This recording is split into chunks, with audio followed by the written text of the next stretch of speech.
They put Prince on live TV and tried to corner him with one line. "Be honest, you're just a gay man in disguise, right?" You can feel the room tense up, because one wrong reaction here and his entire image collapses on national television.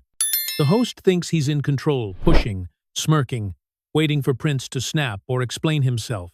But instead of getting defensive, Prince answers calmly and flips the entire power dynamic in a single sentence.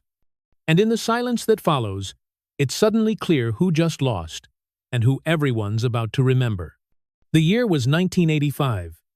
The show was a British talk program called The Harty Show, broadcast live from London to millions of viewers across the UK and Europe. Prince was in the middle of his first major international tour, Purple Rain, having made him a global phenomenon, transforming him from Minneapolis curiosity to worldwide icon. He sat in the guest chair wearing what he always wore, something that defied easy categorization: purple silk shirt, unbuttoned to reveal jewelry that caught the studio lights, tight pants, heels. Makeup perfectly applied.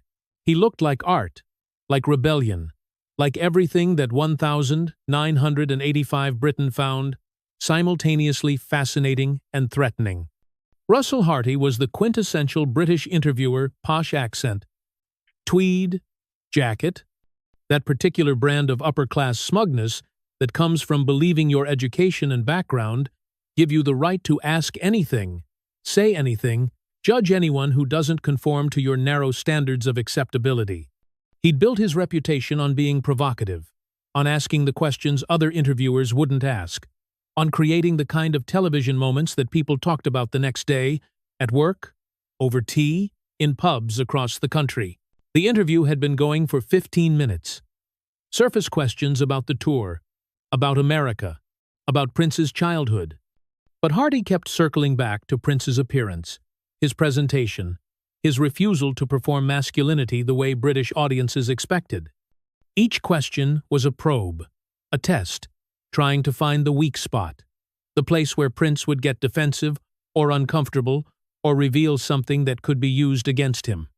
Then Harty leaned forward with that smile that wasn't a smile, that false intimacy that television hosts use when they're about to ask something they think is bold, something they believe will make great television because it makes the guest squirm.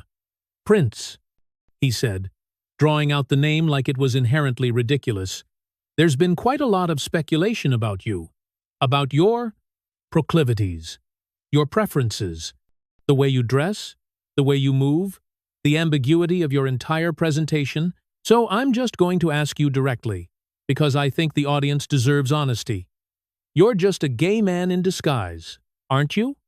This whole Prince persona, it's just an elaborate closet, isn't it?" The studio went completely silent. Not the electric silence of anticipation, but the uncomfortable silence of people recognizing they're witnessing something cruel, disguised as journalism. The camera operators kept filming. The producers in the booth kept the feed going, because controversial television was good television, and if Prince got angry, if he walked off, if he reacted badly, that would be even better content than anything he might say about his music. Prince looked at Harty for a long moment, his face completely neutral, not angry, not hurt, not defensive, just considering, like he was trying to decide whether this person was worth educating or whether the question itself was so fundamentally flawed that answering it would legitimize premises that deserved no legitimacy.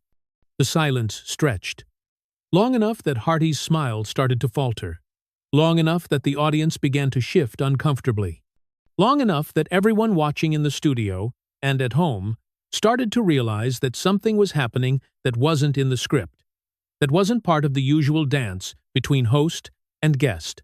Then Prince spoke, his voice quiet, calm, carrying absolute certainty. "What's your definition of a man, Russell?" Harty blinked, thrown off by having the question turned back on him, by Prince refusing to engage with the premise and instead interrogating it. "Well, I mean, a man is. You know what a man is." "No," Prince said gently but firmly, "I don't think I do. Not your version of it, anyway. So, explain it to me. What makes someone a man in your understanding? Is it how they dress? How they speak? Whether they wear makeup? Whether they conform to whatever narrow definition of masculinity you've decided is acceptable? Harty tried to laugh it off. I think most people have a fairly clear understanding of what constitutes masculine versus feminine. Most people, Prince interrupted, still in that same quiet voice that somehow commanded more attention than Harty's performative loudness ever could, have been taught to think in binaries, man or woman, straight or gay, masculine or feminine. And those binaries are comfortable for people like you because they make the world simple, make people easy to categorize, make everyone fit into neat little boxes that don't challenge your worldview. Prince leaned forward now, matching Harty's earlier posture but infusing it with something the host had never possessed. Authenticity, vulnerability, the courage to be seen exactly as he was, without apology or disguise. But here's what you don't understand, Russell. Here's what people like you will never understand unless you're willing to think beyond the comfortable categories you've been given. I'm not hiding. I'm not in disguise. I'm not pretending to be something I'm not. This, he gestured at his clothes, his makeup, his entire presentation. This is exactly who I am. Exactly how I choose to present myself. And the fact that you can't understand it without trying to reduce it to "he must be gay" says more about your limited imagination than it does about my identity. The audience was riveting now, silent but engaged, realizing they were witnessing something more than an interview. They were witnessing a dismantling of the assumptions that powered most celebrity journalism, most public discourse about anyone who didn't conform. You asked if I'm a gay man in disguise, Prince continued, and I'm going to answer you, but not in the way you expect. I'm not going to confirm or deny anything about my sexuality. Not because I'm ashamed. I have nothing to be ashamed of, but because my sexuality is none of your business. It's not your audience's business. It's mine. And the fact that you think you have the right to demand that information, to corner me on live television, and try to force me to label myself for your comfort, that's the real problem here. Harty tried to interrupt, tried to regain control of his own show. I think the public has a right to know. No, Prince said firmly. The public has a right to my music, to my art, to my performances. They don't have a right to my bedroom. They don't have a right to know who I love or how I love them. And the fact that you think they do reveals something ugly about how we treat celebrities, about how we think fame means forfeiting privacy, forfeiting dignity, forfeiting the right to exist, without constantly having to explain and defend ourselves. Prince stood up then, not dramatically, not angrily, just smoothly, gracefully, like he'd decided this conversation was over, and he was the one who got to decide that. Not the host, not the producers, not the millions watching at home. You called me a gay man in disguise, Prince said, looking directly at the camera now, speaking not to Harty but to everyone watching, to every queer person who'd been asked to explain themselves, to every person who'd been reduced to their sexuality instead of seen for their humanity. But I'm going to tell you something that might shock you. Even if I were gay, and I'm not saying I am or I'm not, it wouldn't be a disguise. It would just be who I am. And the fact that you use gay as if it's a revelation, as if it's something to hide or be ashamed of, as if exposing it would somehow damage me, that tells me everything about how you view gay people. The studio was in chaos now. Producers trying to signal Harty, camera operators uncertain where to point their cameras. The audience frozen between shock and something that looked almost like admiration, because whatever else this was, it was honest, it was real. It was someone refusing to play a game they hadn't agreed to play. I wear makeup, Prince said, his voice getting stronger now, more confident, like he was finding his rhythm, finding the words that had been waiting his whole life to be spoken. I wear lace. I wear heels. I express myself in ways that make people like you uncomfortable because they don't fit your definition of how a man should look, how a straight man should present himself. And every time I do, someone tries to explain it by saying, I must be gay. As if the only reason a man would reject traditional masculinity is because he's attracted to other men. As if straight men can't be beautiful, can't be artistic, can't express themselves in ways that transcend the narrow definitions we've been given. He walked toward the edge of the stage, toward where Harty sat, looking like he wished he'd never asked the question, never believed he had the right to demand answers to questions no one should have to answer. "Here's the truth, Russell," Prince said, and his voice was softer now, almost compassionate, like he was trying to educate rather than destroy, trying to help Harty understand rather than just win the argument. "The truth is that sexuality is fluid, that gender expression is performance, that the boxes we've created, straight, gay, masculine, feminine, they're too small to contain the reality of human experience. And when you meet someone like me, who refuses to fit into those boxes, your first instinct is to force me into one anyway, because not knowing makes you uncomfortable." Prince turned back to face Harty directly. "But your discomfort is not my problem to solve. Your need to categorize me, to understand me in terms you're comfortable with, to reduce my complexity to a simple label that's your issue, not mine. And I refuse to make myself smaller, simpler, more categorizable, just so you can sleep better at night, knowing you've figured me out." Harty was sweating now. Visible drops on his forehead that the camera was catching, that would be analyzed later, that would become part of the legend of this interview. I didn't mean to offend." "Yes, you did," Prince said gently but firmly. "You meant to corner me, to force a confession, to create a moment where I'd either have to defend my sexuality or confirm your suspicions. Either way, you win, right? Either I'm defensive and uncomfortable, or I'm exposed as gay, and you've gotten your revelation, your tabloid headline, your moment of television that people will talk about." Prince picked up his guitar from the stand beside his chair. He'd brought it for a performance later in the show, but now it served a different purpose, a reminder of what he'd come to talk about, what actually mattered. "But here's what you didn't count on, Russell. You didn't count on me refusing to play, on me understanding that the question itself is the trap, that engaging with your premise legitimizes it. So I'm going to do something revolutionary. I'm going to walk out of here having said absolutely nothing definitive about my sexuality. And you're going to sit in that chair knowing that you tried to force a confession from someone and failed, that you tried to make someone's private life public entertainment and were told no." He slung the guitar over his shoulder. "And everyone watching at home? They're going to remember this moment not as the time you exposed Prince's big secret, but as the time you revealed your own prejudices. Your own belief that being gay is something shameful that needs to be hidden in disguises. Your own investment in forcing people into categories so you can understand and judge them." Prince started walking off stage, then paused, turned back, one last time. "One more thing, Russell.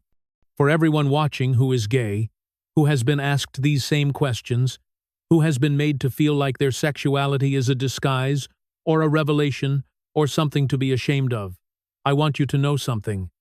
There is no disguise. There is only who you are, and anyone who tries to expose you, to force you to label yourself for their comfort, to reduce your complexity to a category they don't deserve your explanation. They don't deserve your defense. They only deserve your refusal to participate in their game." Prince walked off, left the stage while the show was still technically live, while Harty sat in his chair looking like a man who'd just lost an argument he hadn't known he was having until he'd already lost it. The show tried to continue, went to commercial, came back with Harty trying to move forward, to pretend the last 15 minutes hadn't happened. But no one was listening anymore. Everyone was talking about what they'd just witnessed. About Prince refusing to answer a question that millions of people got asked every day, "Are you gay?" And in refusing, making it clear that the question itself was the problem, not any possible answer. The phone lines at the studio exploded. Not complaints about Prince, not outrage at his refusal to answer, but calls from people, gay people, mostly, but not exclusively, saying, "Thank you. Thank you for not explaining yourself. Thank you for not making your private life public property.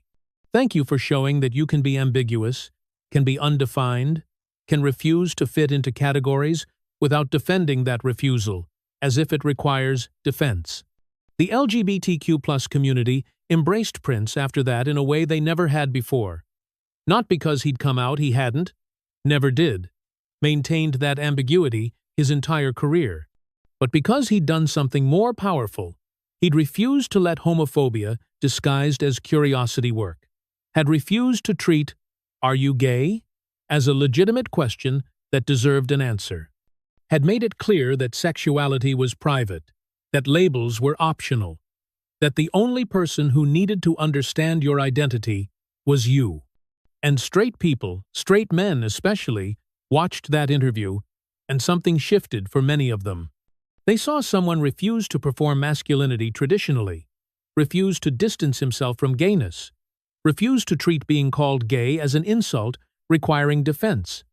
And some of them started to question their own rigid adherence to masculine norms, their own fear of being perceived as gay, their own investment in maintaining clear boundaries between straight and gay, masculine and feminine. Russell Harty never apologized, never acknowledged that he'd been wrong to ask that question in that way. But people who knew him said he was different after that interview, more cautious, more aware that curiosity about someone's private life wasn't the same as having the right to that information, more conscious that asking, "Are you gay?" wasn't neutral journalism, but often a weapon disguised as a question. Prince never talked about the interview publicly. Didn't need to. It existed. Got bootlegged on VHS, then uploaded to early internet, then shared on social media. Each generation discovering it and understanding that decades before their own struggles with labels and categories and the tyranny of having to define yourself for other people's comfort, Prince had shown a different way. Had shown that you could refuse the question entirely, could make the refusal itself a statement about privacy, about dignity, about the right to exist without constant categorization. Years later, when Prince died, the tributes poured in, and many of them came from queer people who'd never known definitively whether Prince was one of them or not, and realized it didn't matter. What mattered was that he'd been an ally when it counted, had refused to distance himself from queerness, had treated homophobic questions with the contempt they deserved, had shown that you didn't have to label yourself to stand up for people who were being asked invasive questions, reduced to their sexuality, made to feel that who they loved was more important than what they created. One tribute came from a man named David, who wrote, "I was 22 inches, 1,985, closeted, terrified of being outed. Then I watched Prince refuse to answer whether he was gay. Watched him make it clear that the question itself was invasive, that he owed no one an explanation. And I understood that coming out didn't have to mean labeling myself for other people's comfort, that I could be ambiguous, undefined, private. That sexuality could be mine to share or not share as I chose. Prince gave me permission to refuse the question, and that refusal, that privacy, saved my life when I wasn't ready to be public." That's the legacy of that moment. Not Prince coming out or staying closeted, or any of the reductive narratives people tried to impose, but Prince showing that you can refuse categorization entirely, that you can exist in ambiguity, that you can be so absolutely certain of who you are that other people's need to label you becomes irrelevant. Russell Harty thought he was asking a provocative question. Prince showed him he was actually perpetuating violence, the violence of forced disclosure, the violence of treating sexuality as public property, the violence of believing that fame means forfeiting the right to privacy about who you love. And in the silence that followed, Prince's answer, or his refusal to answer, in the way expected, it became clear who'd won. Not through aggression, not through defensiveness, but through absolute certainty that some questions don't deserve answers, that some categories don't deserve your participation, that some traps are best avoided by refusing to recognize them as anything other than what they are. Attempts to reduce your humanity to something simple enough to judge. The gay man in disguise, the demand for honesty, the belief that the public deserved to know, and the response that destroyed all of it, not by confirming or denying, but by making the question itself the problem. That's not just leaving a host speechless. That's revolutionary. That's showing everyone watching that you don't owe anyone your identity, that labels are optional, that the only person who needs to understand your sexuality is you. And anyone who demands otherwise, they're revealing their own prejudices, their own discomfort with ambiguity, their own investment in a world where everyone fits into neat categories that can be understood and judged and controlled. Prince refused that world, and in refusing, gave permission to millions of others to refuse it too, to exist in the spaces between labels, to be undefined and unapologetic, to understand that privacy isn't secrecy and ambiguity isn't dishonesty. They're just refusals to participate in a system that thinks it owns you. That's what left the host speechless. Not a clever comeback, not a witty retort, but the absolute certainty of someone who knows that some questions are traps, and the only way to win is to refuse to answer.